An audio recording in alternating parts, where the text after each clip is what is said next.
just want to remind you as we start this new subject that it's important that you get your textbook and please read the chapters concerning the constitutional law concerning businesses, and please read the chapter on criminal law.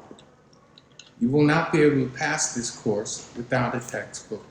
There is a reference on how to get the textbook both on Blackboard and a link to if you wish to get an ebook. Today we start a new subject. Now this is important to understand. Today we start what is called learning substantive law. In other words, before all we've learned was concepts, principles, designs. But today we're going to learn the law as it is.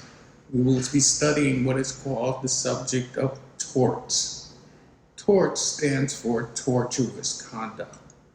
Now, torts falls into three categories. The first is called negligence. The second is gross negligence. And the third is product liability. Now, when we study substantive law, you must learn the law as it's written. You cannot put it in your own words because that could change the meaning of the law. So it's important that you learn the law as it's written. Now, torts, most of you are familiar with, you just don't know what it's called. But torts, if you've ever had an accident and you want to sue because somebody was negligent, then that's a tort. If you bought a product and it caused you harm, that's a tort. So tortuous conduct. Now, what is torts? Well, torts is, let's take the first one, negligence. Negligence is an unintentional tort. It's a doctrine that holds that a person is liable for harm that is foreseeable because of his or her actions. In other words, negligence is the omission to do something which a reasonable person would do, or doing something which a reasonable, prudent person would not do. For example, suppose you're walking down the street and there's a man painting on a ladder. The man does not have the painting can secured to the ladder. As you walk by, the can falls and hits you in the head. Now, what can you do? Well, you can sue because that's negligence. Well, how do you determine negligence? Now, when we learn substantive law, we must understand that anything that's substantive is made up of something. What it's made up of is called its elements. So in order to prove negligence, you have to prove the elements of negligence. So let's take down the elements of negligence and let's see if our example meets the requirement of negligence. The first element of negligence is called duty. What is duty? Duty is the standard of care that we owe one another. Now, what do we owe each other in this life? Do we owe them love, kindness? No. The only thing that we owe each other, and it's almost Shakespearean, is the duty we owe each other is to cause no harm. Let me repeat that. To cause no harm. So if I did not secure the paint can and it fell and hit you, did I cause harm? The second element is called breach of duty. Breach of duty is, was there a failure to meet the standard of care? In other words, did I fail by not securing the paint can? The third element of negligence is what we call foreseeability. Could I foresee that by failing to secure the can, that someone might get hurt. The next element is called proximate cause. Was the failure to secure the can the approximate cause of your harm or injury? Now, what if you walk by me, the can is not secure, but it doesn't hit you? Am I guilty of negligence? No, because it wasn't the proximate cause. Not approximate, but proximate. The word proximate means direct. Approximate means close to or indirect. But proximate means direct. And the last element is called harm or injury. So if you walk by, the can is not secure, it falls, but it doesn't hurt you, then there's no negligence. There must be harm or injury. In order to prove negligence, all the elements must be present.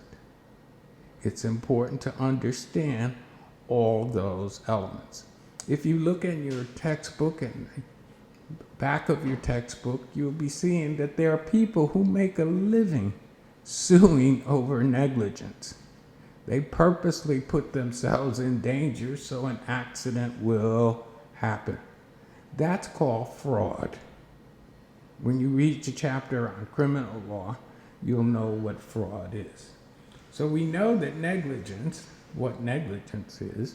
Now let's go to our next one, which is called gross negligence. Now, gross negligence is different than negligence. Gross negligence is willful, wanton misconduct that results in harm or injury. The word wanton means that you don't care about the consequences. So when you engage in wanton acts, then you don't care what the consequences will be. Now, what is an example of gross negligence? Well, look at this. Suppose you're out drinking, you're having fun, you know that you've been drinking, and you get in your car and you drive home. On the way home, you hit somebody. Now, let's look at our elements. Getting in the car, knowing that you were drinking, is willful. Driving with the possibility that someone could be hurt and not caring is called wanton. Driving while drinking is misconduct. So, willful, wanton misconduct that results in harm or injury. Now, it's important, this last thing, harm or injury. If you play basketball in the streets where there's no referee, when you get fouled, you have to call it. And as you know, people will tell you, if you call foul and it's ticky-tack, people will say, get out of here with that. But if the foul is hard, then people say, your ball. Because we have a rule, no harm, no foul. Same thing here, no harm, no injury, no tort.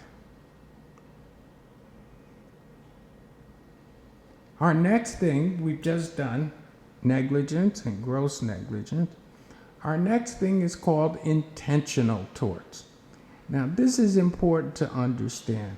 When we say intentional torts, we're talking about torts that require intent. There are a number of examples of intentional torts in your book. We'll go over a few. But I want you to learn this new Latin word. It's called, listen to me carefully, mens, M-E-N-S, rea, R-E-A. Mens rea is the Latin word for intent. Now, intent is important in the law. In order to prove a crime, you have to prove the mens rea, intent. The same thing with an intentional tort. An intentional tort Okay? Is a tort where there involves mens rea. Now, when we study intentional torts, some of these torts have the same names as crimes, but they have a different elements. So our first intentional tort is called assault. Now, assault in the civil sense is different than assault in the criminal sense. You'll notice that assault in the civil sense means putting somebody in fear or danger of being harmed. Assault in the criminal sense is when you actually hit a person. So let's take down the definition of assault in the civil sense, a tort. It's the right of a party to be free from the fear or apprehension of immediate and dangerous physical harm.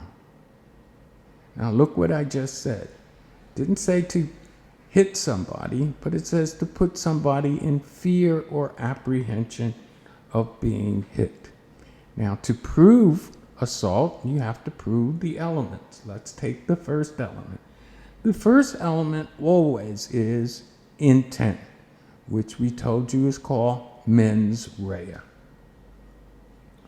The second element is fear or apprehension of immediate physical harm. Look at the word underlined, immediate. So, if somebody calls you up and says, I'm coming to your house tomorrow to beat you up, would that be an assault? No, because it's not immediate. And the next element is ability to carry out the threat. So if someone puts you in fear or apprehension, they have to have the ability to make the threat work. So again, if I call you from Seattle, Washington, and tell you I'm coming to New York to beat you up, there's no assault because I don't have the ability to come to New York immediately to cause you harm. Now, the next thing, tort, intentional tort, is called battery. And battery is where you actually hit somebody. So let's take down. Battery is the right of a party to be free from intentional, harmful, or offensive physical harm. What are its elements? Number one, always intent or mens rea. And number two is harmful or offensive physical contact. In other words, just hitting somebody and hurting them is not alone, is only that.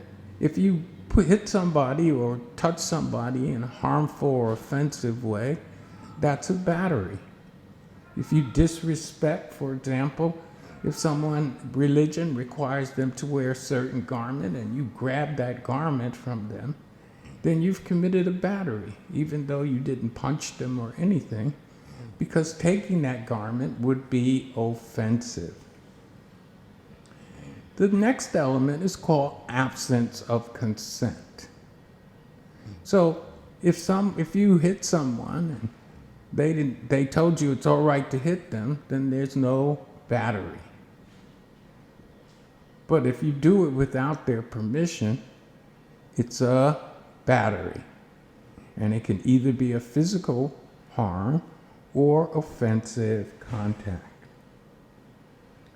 So, as again, all the elements must be present to prove the intentional tort. Our next tort, intentional, is called false imprisonment. Now, false imprisonment, most people think of as putting somebody in jail falsely. Well, that's one example of false imprisonment. But false imprisonment can be when you prevent someone from moving forward or backwards or side to side. So if you're walking the street and you are surrounded by a group of people who don't let you move, then they can be guilty of false imprisonment. So let's take down the definition. False imprisonment is the right of a party to be free from intentional confinement or restraint without permission or consent. Okay? The elements, of course, number one, we remind you, is always intent, the mens rea. Number two, must be intent to confine or restrain. Number three, and this is important, the confinement and restraint must be total and complete. If you can escape, then there's no false imprisonment.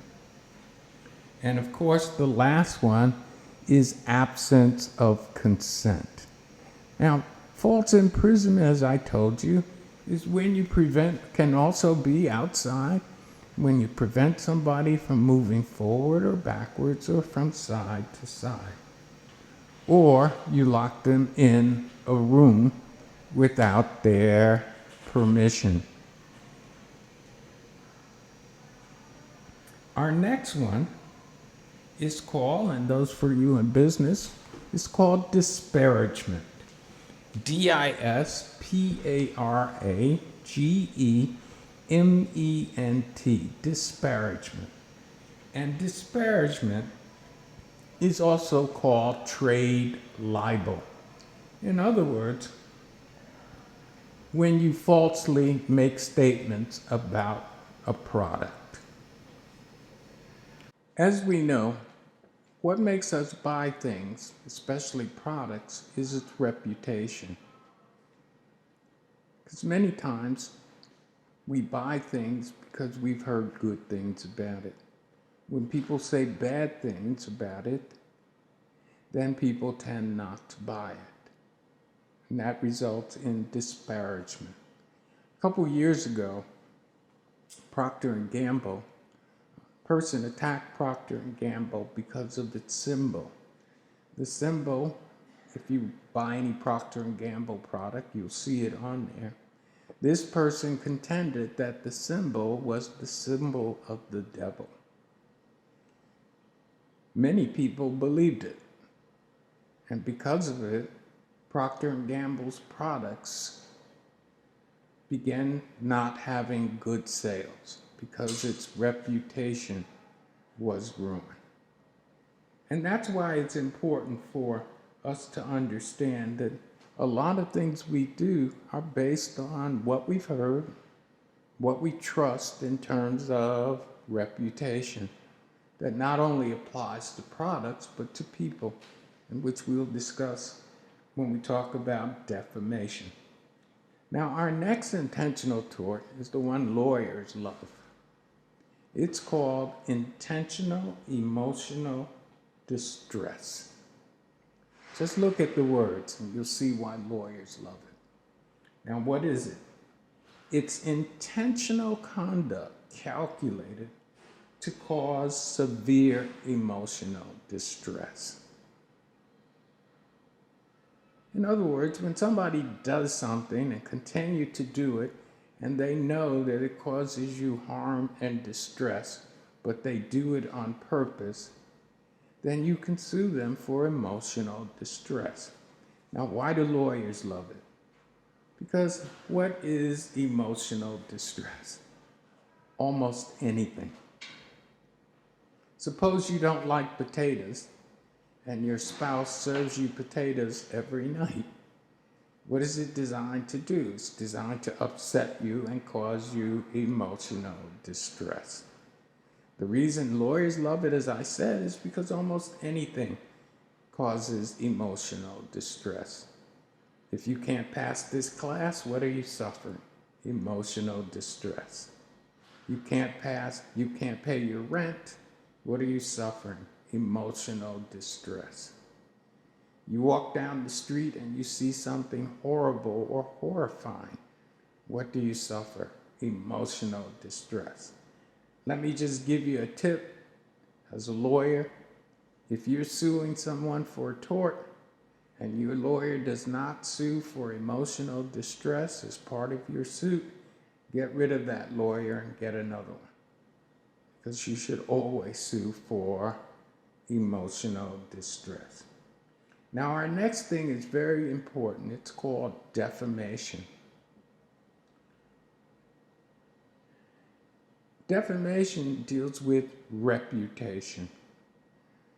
Not many of us will ever be famous, or be rich, or make something in the world, but all of us want to protect our reputation because people judge us on the basis of our reputation.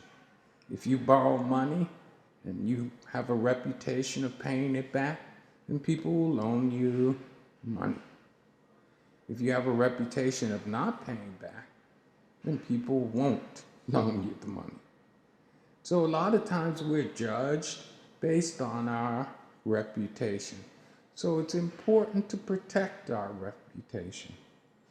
So defamation is the right of a party to be free from intentional, untrue, and false statements of fact that causes harm to a person or a product's reputation. Two main causes of defamation. The first is called libel, L-I-B-E-L. And libel is the use of the written word to defame another. In other words, you write something that causes harm to a person's reputation. The next is called slander, S-L-A-N-D-E-R. And slander is the intentional use of the spoken word to defame another. When you say something that's not true, that causes harm to a person's or reputation. Now, this is important. The defense to libel and slander is truth.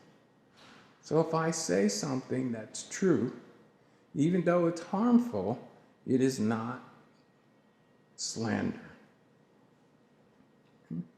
Now, there's a special rule in this country to prevent public persons from suing. It's called New York Times versus Sullivan.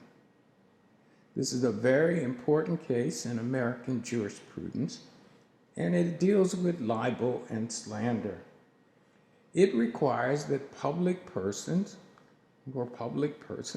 actors, politicians, government employees who work for the public, to prove libel or slander must show, underline must show, intentional malice or an intentional reckless disregard of the truth.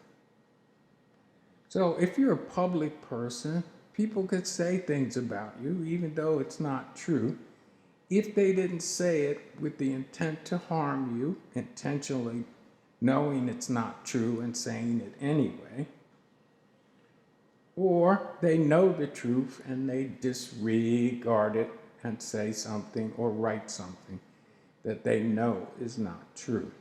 Let me give you an example.